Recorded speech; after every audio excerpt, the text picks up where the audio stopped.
Hello. It is time for the very first episode of Real People, the show where we have real people on to discuss and review films that have just come out, or films that have come out a long time ago. Who really cares? I'm your host. My name is Sam Elkins, and I am joined today by a dear friend and fellow film lover, Jeremy Fink. That's me. That's him. Today we will be reviewing It Chapter 2. The very first episode is about It Chapter 2, as I just said. So,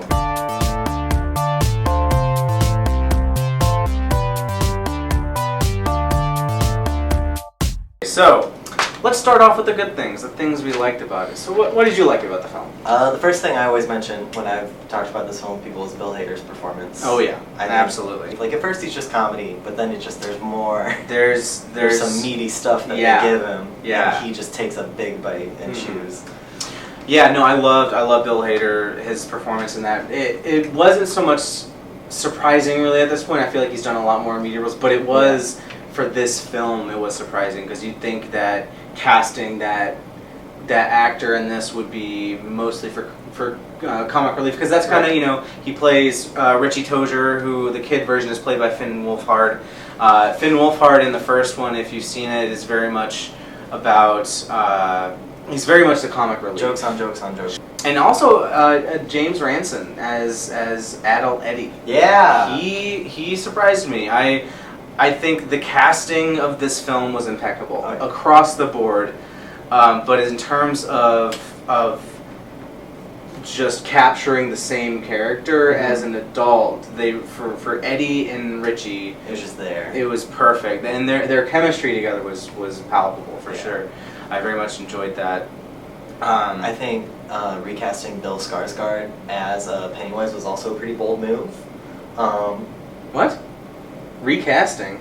You know how they cast Bill Skarsgård as Pennywise in the first one? Yeah. And then they like cast him again as Pennywise in the second one. I think that was a great choice. Oh yeah, yeah. Let's make it a good.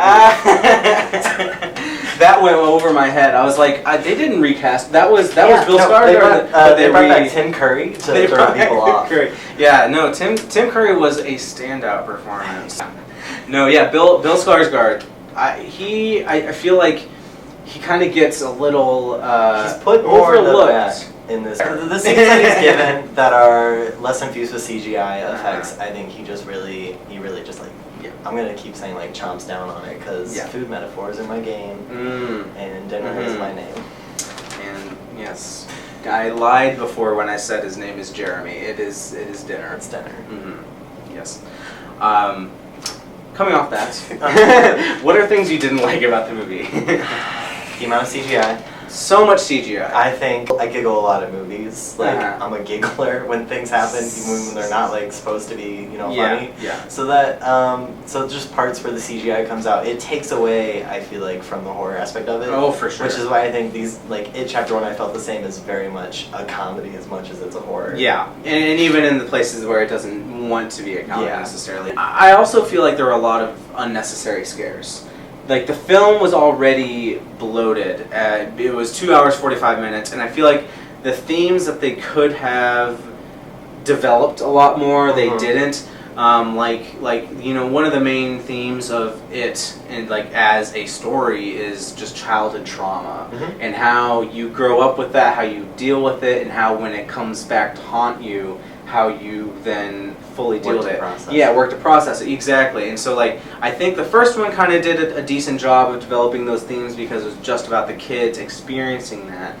But then when the adults come back and re-experience that, I don't think they developed it as much as they could have. And that's why It Chapter 1 worked a lot better, I think, than It Chapter 2, is because when these scares came along, you're seeing it through the lens of a child, through the eyes of a child. So it's like, this is something, if I were their age and I saw this, I'd be terrified, regardless of if I was in any real mortal danger, So now it's time for us to get into the spoiler review. That is the end of our spoiler-free segment. Now we can revisit those themes that we just spoke about. Oh my God. Let's do it. So many.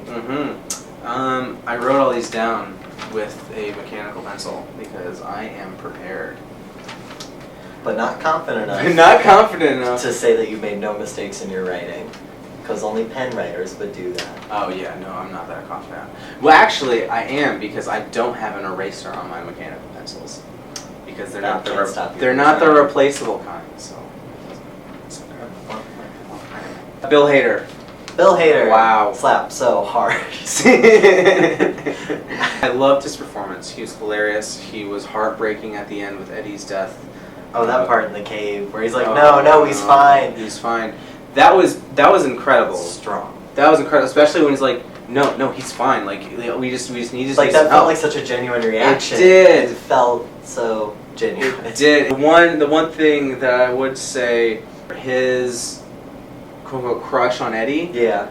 I think they didn't do enough with that. It felt like something that they just kind of added on. I really liked it. Mm-hmm. I definitely really thought that was something that made sense, and Bill Hader and Finn Wolfhard really sold it well in the small amounts of time that they had to sell it. But it did also feel like that was something they wanted to do, but then we're like, oh, we want to be able to get movie sales in China, so let's cut that. Am I allowed to say that? I think you are. I think I am. It's true. It's true. It's not the only movie to do it. You can't censor me, China. Yeah. Okay. Avengers Endgame. James Ransone, highlight one thing I loved was getting stabbed in the face and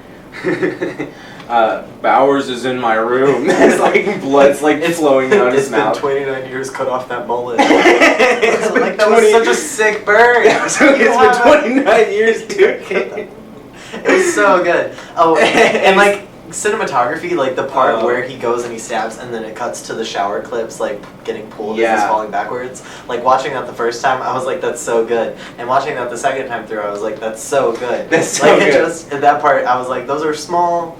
And a blockbuster film, you're not going to have a lot of moments to do like your weird artsy fun things. But like that was just like a quick little artsy moment where I was like, that slaps. That was real nice. And it also was nice because it almost sounds like he's continuing to stab him. Yeah. Because you hear and then it's like the snap of yeah. And right before that, nice little comedic thing, like Bowers laughing maniacally, and then Eddie like he's just it's like closing the shower curtain. And like if not for those characters, that wouldn't have made sense whatsoever. It's like why is Bowers just standing there laughing? And it's like you know why, he's crazy. Yeah. Yeah, that was one thing I didn't like so much. It was a very Stephen King thing, but to have a character that was exploited for his mental illness, I guess, I wasn't sure exactly how to feel about that, because I understand that he's being controlled by it. Yeah, so it was like induced by it. It was induced, so it's not something that would have happened had he not interacted with this otherworldly being. But at the same time, it felt a little mean-spirited at the beginning. Like I think definitely the institution depiction. Yeah, I was like, this is very stereotypical and not probably within like an actual institution. Yeah, exactly. It didn't feel. It kind of took me out of it a little bit. The one shot that is the most Stephen King shot I've ever seen in a film. Well, maybe not ever, but the shot when Bowers escapes from the mental institution, and there's that Dutch angle as he gets into the car with his old pal, and he like turns his head over and is like, F yeah, and like they like speed off. Yeah, that was very Stephen King, because it focused on the type of car it was. You had this dead person driving, and there's like this like, you know, has like that black comedic element of, you know, like this is super ridiculous, and then it has this old middle-aged man who is stuck in the 80s, saying, yeah, let's go, you know, and talking to his friend, is like, I got my switchblade knife and I'm ready to pork some kids, stab some kids. Some adults. Yeah, they're not kids anymore, are they? They're not kids anymore. That's the tagline. One of the other pieces of CGI that I thought was surprisingly really good was Stanley's head coming out, where they come out like of his eye. It was very gross. But which is a good way of saying it was good. It was much better than a lot of the other CGI. Like the old woman. The old woman. I laughed at. Yeah, I thought like the mouths going down her neck was a nice cool. touch. But just like her, like the part where she's just being like an actual weird old woman. I'm like, this is both freaky. Oh, and she like she does the weird body movement, the weird dance across the screen. That's weird. I'm like into it. What? But then when it's just like a very tall, weird CGI lady charging at you, and like I'm just like, well, that's different. Yeah, that was weird. But I did like the footsteps. The footsteps right before she came out, because that was like, oh, this is happening. Finn Wolfhard's face, I think, was de-aged. They all were. They all were. They all were de-aged. I feel like his was the most. His was the most. For sure. I just looked like the most smooth baby face to ever exist. What was your favorite scare throughout the whole film? Ooh, favorite scare? I mean, that part with the little girl Vicky when she goes under the bench.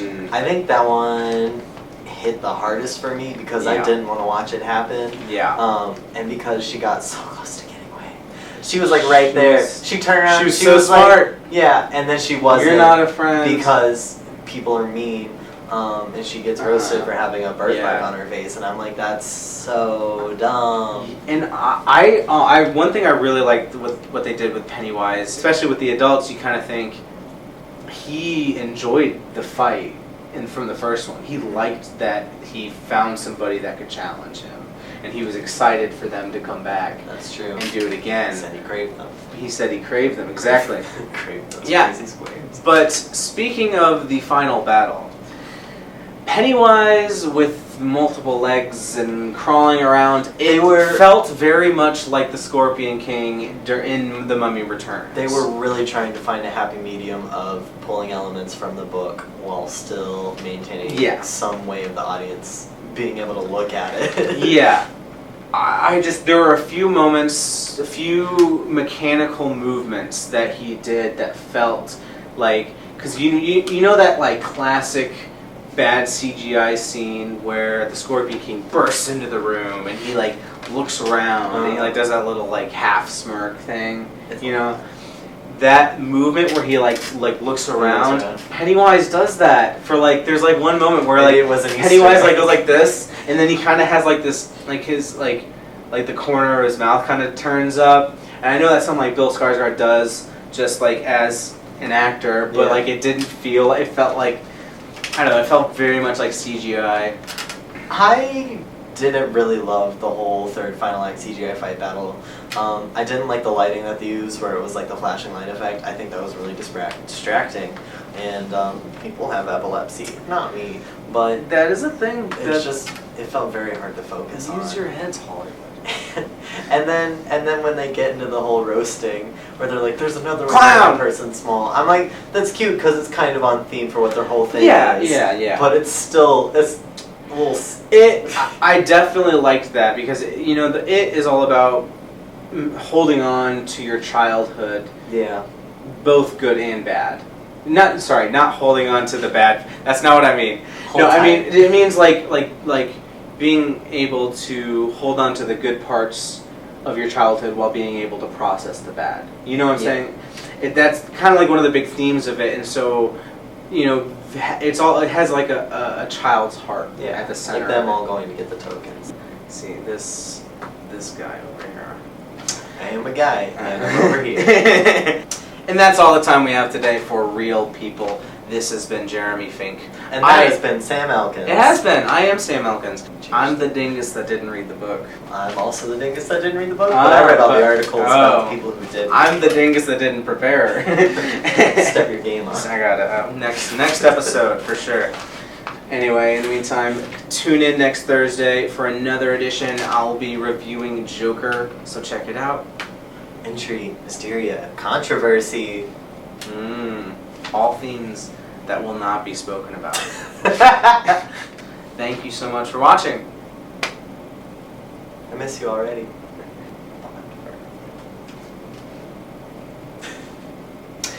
And that's all the time we have today for Real People.